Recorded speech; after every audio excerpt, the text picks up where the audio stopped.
അമേരിക്കയും ചൈനയും തമ്മിലുള്ള ബന്ധം കഴിഞ്ഞ കുറച്ചു വർഷങ്ങളായി വ്യാപാരയുദ്ധങ്ങൾ, സാങ്കേതിക മത്സരം, തായ്വാൻ വിഷയത്തിലെ സംഘർഷങ്ങൾ, ആഗോള ശക്തി പോരാട്ടം എന്നിവ കാരണം അതീവ സങ്കീർണമായ ഘട്ടത്തിലൂടെയാണ് കടന്നുപോകുന്നത്. എന്നാൽ ഈ സംഘർഷങ്ങൾക്കിടയിലും ലോകരാഷ്ട്രീയത്തെ ഞെട്ടിച്ചൊരു നയതന്ത്ര നീക്കമായിരുന്നു അമേരിക്കൻ പ്രസിഡന്റ് ഡൊണാൾഡ് ട്രംപിന്റെ ചൈന സന്ദർശനം. ചൈനീസ് പ്രസിഡന്റ് ഷീ ജിൻപിങ്ങുമായുള്ള നിർണായക കൂടിക്കാഴ്ചയ്ക്ക് ശേഷം ട്രംപ് പറഞ്ഞ വാക്കുകൾ ഇപ്പോൾ ആഗോള രാഷ്ട്രീയ നിരീക്ഷകരുടെ ശ്രദ്ധ പിടിച്ചുപറ്റുകയാണ്.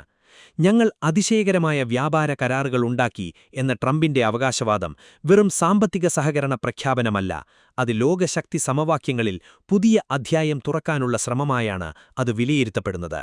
ചൈനയിലെ അതീവ രഹസ്യ സ്വഭാവമുള്ള രാഷ്ട്രീയ കേന്ദ്രമായ സോങ്നൻഹയുടെ ഉദ്യാനങ്ങളിലൂടെ ഷീ ജിൻപിങ്ങിനൊപ്പം നടന്നുകൊണ്ടാണ് ട്രംപ് ഈ പ്രസ്താവന നടത്തിയത്. സാധാരണ വിദേശ നേതാക്കൾക്ക് അപൂർവമായി മാത്രം തുറന്നുകൊടുക്കുന്ന ഈ കേന്ദ്രത്തിൽ ട്രംപിന് നൽകിയ സ്വീകരണം തന്നെ ചൈന ഈ സന്ദർശനത്തിന് നൽകിയ പ്രാധാന്യം വ്യക്തമാക്കുന്നതായിരുന്നു. ലോകരാഷ്ട്രീയത്തിലെ ഏറ്റവും ശക്തമായ രണ്ട് നേതാക്കൾ അനൗപചാരികമായ അന്തരീക്ഷത്തിൽ ചർച്ച നടത്തുന്നത് വെറും നയതന്ത്ര ചടങ്ങല്ലെന്നും പല നിർണായക വിഷയങ്ങളിലും ഇരു രാജ്യങ്ങളും പുതിയ ധാരണകളിലേക്ക് നീങ്ങുകയാണെന്ന സൂചനയുമാണെന്ന് നിരീക്ഷകർ വിലയിരുത്തുന്നു. ഈ സന്ദർശനത്തിന്റെ കേന്ദ്രബിന്ദു വ്യാപാര സഹകരണമായിരുന്നു. കൃഷി, വ്യോമയാനം, കൃത്രിമബുദ്ധി, ഉയർന്ന സാങ്കേതികവിദ്യ എന്നീ മേഖലകളിൽ വൻ കരാറുകൾ പ്രതീക്ഷിച്ചാണ് ട്രംപ് ചൈനയിലെത്തിയത്.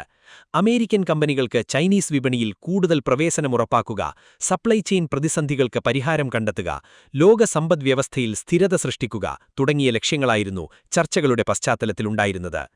ഇരു രാജ്യങ്ങൾക്കും ഗുണം ചെയ്യുന്ന കരാറുകൾ എന്നാണ് ട്രംപ് വിശേഷിപ്പിച്ചത്. ഇത് അമേരിക്ക-ചൈന ബന്ധം വെറും മത്സരത്തിൽ നിന്ന് പരസ്പരാശ്രിതത്വത്തിലേക്കും നീങ്ങുന്നുവെന്ന വിലയിരുത്തലുകൾക്കും വഴിവെക്കുകയാണ്. എന്നാൽ വ്യാപാരത്തേക്കാൾ കൂടുതൽ ആഗോള ശ്രദ്ധ പിടിച്ചുപറ്റിയത് മിഡിൽ ഈസ്റ്റ് വിഷയത്തിൽ നടന്ന ചർച്ചകളാണ്. പ്രത്യേകിച്ച് ഹോർമുസ് കടലിടുക്ക് തുറക്കാനുള്ള ചൈനയുടെ പങ്കിനെക്കുറിച്ചുള്ള ട്രംപിന്റെ പരാമർശമാണ് ഇപ്പോൾ വലിയ ചർച്ചയായി മാറിയത്. ലോകത്തിലെ ഏറ്റവും പ്രധാനപ്പെട്ട എണ്ണക്കപ്പൽ ഗതാഗത പാതയൊന്നായ ഹോർമുസ് കടലിടുക്ക് അമേരിക്ക-ഇറാൻ സംഘർഷത്തിന്റെ പശ്ചാത്തലത്തിൽ വലിയ പ്രതിസന്ധിയിലായിരുന്നു. ലോക എണ്ണ വിതരണത്തിന്റെ വലിയൊരു വിഹിതം കടന്നുപോകുന്ന ഈ ഇടനാഴി തടസ്സപ്പെട്ടാൽ ലോകസമ്പദ്വ്യവസ്ഥയ്ക്ക് വലിയ തിരിച്ചടിയുണ്ടാകുമെന്ന് വിദഗ്ധർ മുന്നറിയിപ്പ് നൽകിയിരുന്നു.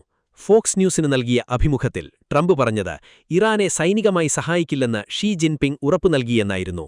സൈനിക ഉപകരണങ്ങൾ നൽകില്ലെന്ന് അദ്ദേഹം ശക്തമായി പറഞ്ഞു എന്ന ട്രംപിന്റെ പരാമർശം അമേരിക്കയ്ക്ക് വലിയ നയതന്ത്ര നേട്ടമായാണ് അദ്ദേഹത്തിന്റെ അനുയായികൾ അവതരിപ്പിക്കുന്നത്.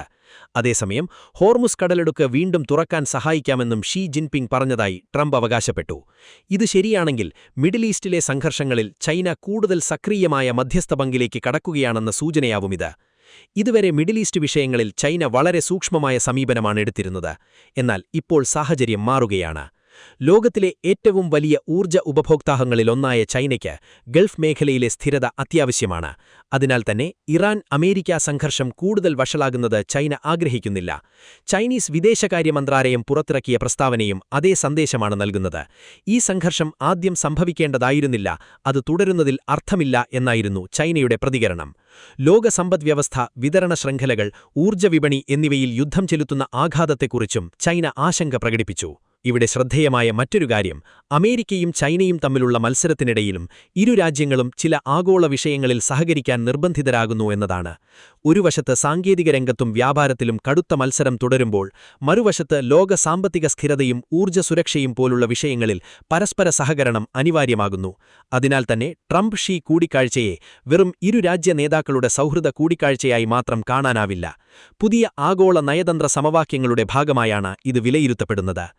ചൈനയുടെ പ്രസ്താവനയിൽ മറ്റൊരു പ്രധാന സന്ദേശവുമുണ്ടായിരുന്നു: സമഗ്രവും നിലനിൽക്കുന്നതുമായ വെടിമർത്തൽ. മിഡിൽ ഈസ്റ്റിൽ ദീർഘകാല സമാധാനത്തിനും സുരക്ഷാ ഘടനയ്ക്കും അടിത്തറ പാകേണ്ടതുണ്ടെന്ന് ചൈന തുറന്നു പറഞ്ഞു. ഇത് ചൈന ഇനി വെറും സാമ്പത്തിക ശക്തി മാത്രമല്ല, ആഗോള നയതന്ത്ര മധ്യസ്ഥനായി സ്വയം അവതരിപ്പിക്കാൻ ശ്രമിക്കുകയാണെന്ന വിലയിരുത്തലുകൾക്കും ശക്തി പകരുന്നു. ട്രംപിനും ഈ സന്ദർശനം ആഭ്യന്തര രാഷ്ട്രീയപരമായും നിർണായകമാണ്. ശക്തനായ നേതാവ് എന്ന തന്റെ പ്രതീക്ഷയെ ഉറപ്പിക്കാൻ അദ്ദേഹം ശ്രമിക്കുന്ന സാഹചര്യത്തിൽ ചൈനയുമായി വലിയ കരാറുകൾ ഉണ്ടാക്കി എന്ന അവകാശവാദം അദ്ദേഹത്തിന് രാഷ്ട്രീയമായി ഗുണകരമാകും. പ്രത്യേകിച്ച് അമേരിക്കൻ വ്യവസായങ്ങൾക്കും സംരംഭകർക്കും കർഷകർക്കും ചൈനീസ് വിപണിയിൽ കൂടുതൽ അവസരങ്ങൾ ലഭിക്കുമെന്ന സന്ദേശം അദ്ദേഹം മുന്നോട്ടുവയ്ക്കുകയാണ്. ലോകമിപ്പോൾ ഒരു പുതിയ ബഹുധ്രുവ രാഷ്ട്രീയ കാലഘട്ടത്തിലേക്ക് കടക്കുകയാണ്. അമേരിക്ക, ചൈന, റഷ്യ, യൂറോപ്യൻ ശക്തികൾ, മിഡിൽ ഈസ്റ്റ് രാജ്യങ്ങൾ എല്ലാവരും പുതിയ സഖ്യങ്ങളും പുതിയ താൽപ്പര്യങ്ങളും രൂപപ്പെടുത്തുകയാണ്. അത്തരമൊരു സമയത്ത് ചൈനയിൽ നടന്ന ട്രംപ് ഷീ കൂടിക്കാഴ്ച വെറും നയതന്ത്ര ചിത്രങ്ങളോ സൗഹൃദ കൈക്കുലുക്കുകളോ മാത്രമല്ല, ലോകരാഷ്ട്രീയത്തിന്റെ അടുത്ത ഘട്ടം എങ്ങനെയായിരിക്കുമെന്നതിന്റെ സൂചനകളാണ് നൽകുന്നത്.